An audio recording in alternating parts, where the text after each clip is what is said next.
kuna vingi ambavyo unaweza kujifunza kutoka kwa kocha wa Young Africans in terms of mbinu, namna ya kuhandle wale wachezaji, namna ya kudili na ile kundi la wachezaji, kwa maana ya kutengeneza mazingira ya kuzungumza na mmoja, namna ambavyo unaweza kuwin ile tunasema saikolojia ya mchezaji anakwenda kiwanjani kupambana kwa ajili yako, unajua. Kwa hiyo ni vitu vingi ambavyo mwalimu anaweza kaenda kaleni na kwenye michezo ambayo itafuata mbeleni inaweza kumsaidia na mwisho wa siku akaja kufanikiwa. Kwa hiyo anaweza kaitumia kama mafunzo kwake yeye kama mwalimu. Lakini kwa wachezaji pia, kwa maana ya mimi ninavyoona experience ya wachezaji wa klabu ya Young Africans na wachezaji wa Stand United ni vitu viwili tofauti. Lakini pia sio experience tu, hata ubora wa mchezaji mmoja Young Africans na Stand ni tofauti. Kuna kitu ambacho wachezaji wa Stand United itabidi waoneshe ili kuhakikisha kwamba nao wanaupata uzoefu wa kitu fulani kutoka wachezaji wa Yanga. Kwa upande wa Stand United, of course wanaingia kama second team, wanaingia kama underdog kwenye mchezo huu. Kwa maana timu ya pili. Timu ya pili kwa sababu ya ubora ndio umezungumza, kwenye engo ya uzoefu na vitu tofauti.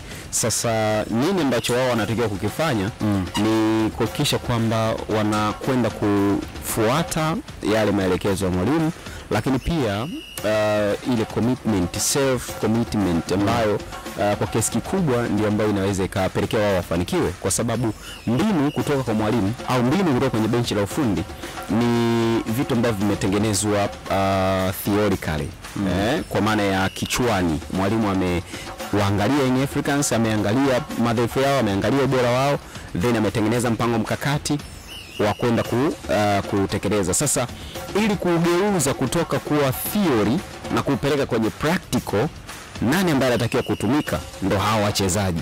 Sasa hawa wachezaji ili waweze kutekeleza vizuri kile ambacho mwalimu anakihitaji, ni lazima wawe fit kwenye maeneo makubwa mawili, mental pamoja na fitness level, kwa maana ya physically, mental and physically. Sasa mentally how? Kwa maana ya Young Africans wana ule ubora wao ambao tumeuzoea, namna wanafanya build up, namna wanavyo defense, yani namna wanavyo act kwenye nyakati zote mbili kwenye football, wakiwa na mpira na wakiwa hawana mpira. Sasa mchezaji mwenyewe anatakiwa kuwa na ile game understanding, kwamba pamoja na mwalimu amesema hivi, lakini lazima anajua kwamba Pacome jinsi alivyo, ubora wake, kuna maeneo ambayo hatakiwi kupewa mpira kabisa. Kwa hiyo mimi kama mchezaji natakiwa ku close gap mapema sana. Young Africans wakiwa wanapiga pasi 2-3 upande wa kushoto mwa uwanja, inawezekana ikapigwa switch play kwenda upande wa kulia. Kwa hiyo mchezaji tu mwenyewe unakuwa na hiyo football game understanding yako mwenyewe. Hiyo ndio tunasema lazima uwe vizuri kisaikolojia. Lakini pia kimwili ndio ile sasa mipambano, duels, mmekwenda juu, mmegombania mpira, jitahidi kushinda hiyo mpira. Sio kila mpira mmetolewa kwenye reli. Kila mpira mmetolewa kwenye reli ni ngumu sana kuweza kushinda. Kwa hiyo baada ya kuwa fit kwenye physically, kwa maana physicality yenu, mentally, then mnaenda kufanya zile basics ya timu ndogo kuifunga au kupata ushindi mbele ya timu kubwa, kwa maana ya timu ambayo quality yake ni ndogo.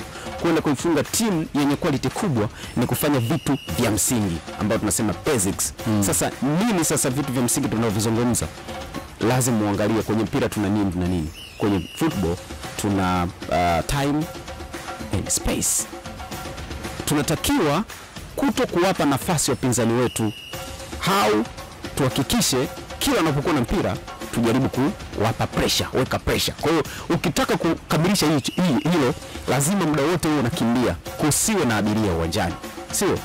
Lakini kwenye space, basi lazima mjue kwamba sasa hivi Yanga wanakuja, tufunge space. Eneo ambalo sisi tunatakiwa kwa compact ni eneo ambalo lipo karibu na lango letu. Tunaweza tukawaacha wacheze kwao, lakini hawana madhara.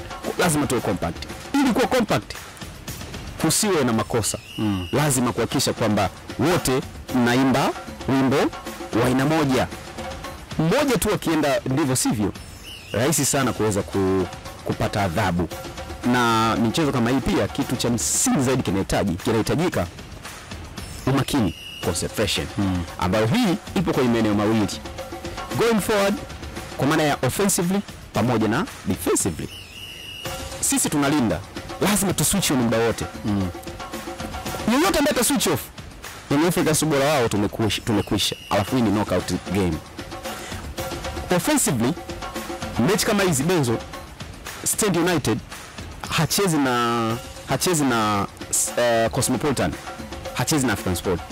Anaweza akajikuta amepata nafasi moja au mbili kwenye mchezo mzima wa dakika 90. Akicheza na African Sport anaweza kupata hata nafasi 3, 4, 5. Sasa ukishapata nafasi moja au nusu nafasi, concentration inahitajika kuweza kuitumia na kugeuza kuwa bao. Kwa hiyo hivi ndio vitu ambavyo nadhani wanapaswa kuvifanya, hasa wachezaji wa timu kama Stand United against timu yenye ubora mkubwa kama Young Africans. Ukimsikiliza kocha wa timu ya Stand United anazungumzia kuhusiana na issue ya wao wanaenda kwa malengo haya mawili. Lengo la kwanza ambalo wako nalo mpaka sasa kwenye club ni kutaka kwenda kwenye ligi kuu Tanzania bara.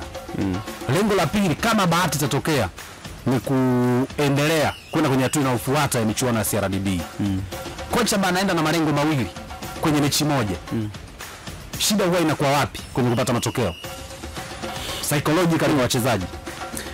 Na bahati nzuri umezungumza pale mapema kwamba ni kama hii CRDB eneo alilofika ilikuja kama fluke. Hakuna mtu ambaye alitarajia kuiona Stand inafika hapa kwa nature ya mashindano yalivyo. Yes, ni knockout stage ambayo you never know kesho utamkaje. The ambavyo utakuwa umeamka, mpinzani utakutana naye ndio itategemea unaenda mbele au la. Tumezungumza wazi hapo, Stand yuko ligi daraja la kwanza championship, lakini amemtoa timu kutoka Premier ambaye ni Fountain Gate. So kwa hiyo inawezekana mwalimu alikuwa na mipango mikakati mizuri and so on, lakini nafikiri lengo lao mama kwa msimu overall ni kupanda daraja kutoka championship kwenda Premier. Na ndio maana mechi ya juzi Mbeya City tulipoona mwalimu wao alipoona muda fulani kwamba wamekula goli 3 na haoni kinachoendelea, aliona mimi nibaki kwenye malengo mama kupandisha timu. Kwa nini uendelee kupambana na Simba ambao of course huoni nini ambacho kinaweza kikatokea? Kwa hiyo inawezekana ikawa the same pia kwa Stand United, kwamba lengo mama ni nini? Timu ipande ligi kuu. Kwa hiyo wanajaribu kufanya chochote kitu. Yaani wakati wa mashindano kila mmoja anakuwa na lengo lake. Wakati FA inaanza, Stand United hakuwa na lengo la inawezekana kabisa asilimia zaidi ya 70, 80, 90 kwamba FA inaanza Stand United anasema mimi nitakuwa bingwa wa CRDB. Na ile masebo sio Stand tu. Unaweza kuona timu nyingi za ligi daraja ya kwanza malengo yao yalikuwa sio kwenda kuchukua finali ya CRDB. Wacheze waone tu. Ni kucheza tu, waone kama watavuka. Kwanza ni kuenjoy, lakini pia na kuwapa nafasi wachezaji kuonesha ubora wao wanapocheza na timu kubwa. Yes.